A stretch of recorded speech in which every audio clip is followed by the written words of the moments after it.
Hi guys, ரொம்ப ஈஸியாக 5 நிமிஷத்தில் டேஸ்டான ரசம் எப்படி செஞ்சிடலான்னு வாங்க பார்த்துடலாம். 4 காஞ்ச மிளகாவை கிள்ளி வச்சுக்கோங்க. கறிவேப்பிலை, தோலோட பூண்டை இடித்து சேர்த்துக்கோங்க.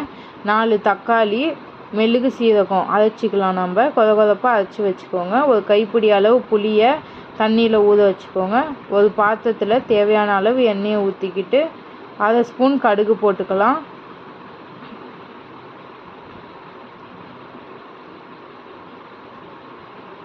கடுகு நல்லா பொரிஞ்சிருந்தோம். வெந்தயமும் சீரகத்தையும் நம்ம சேர்த்துக்கலாம். வெந்தயம் சீரகம் நல்லா பொரிஞ்சிருந்தோம். இடித்து வச்ச பூண்டு, கறிவேப்பிலை, காஞ்ச மிளகா போட்டுக்கோங்க.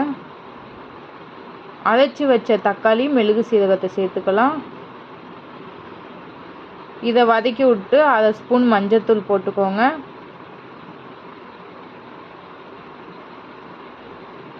அரை ஸ்பூன் தனியாத்தூள் போட்டுக்கோங்க.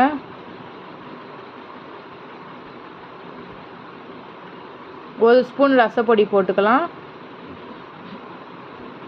1 நிமிஷம் கிண்டி விட்டாலே போதுங்க.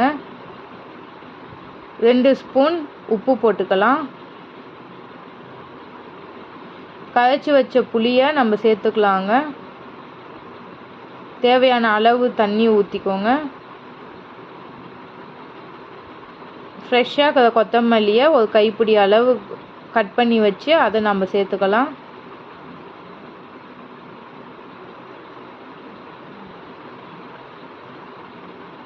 உப்பு கரெக்டாக இருக்கான்னு டேஸ்ட் பண்ணி பார்த்துக்கோங்க. உங்களுக்கு உப்பு பத்தலைன்னா இன்னும் கூட வேணும்னா நீங்கள் போட்டுக்கலாம். அவ்வளோதாங்க. ரசம் சைட்லலாம் கொதித்து வரும்போது நீங்கள் ஆஃப் பண்ணிக்கோங்க. கோல்டாக இருக்க டைமில் இந்த ரசம் செஞ்சு சாப்பிட்டிங்கன்னா தொண்டைக்கு நல்லா இதமாக இருக்குங்க. பிடிச்சிருந்தால் லைக் பண்ணுங்கள், சப்ஸ்கிரைப் பண்ணுங்கள், உங்களுக்கு தெரிஞ்சவங்களுக்கு ஷேர் பண்ணுங்கள். தேங்க்யூ.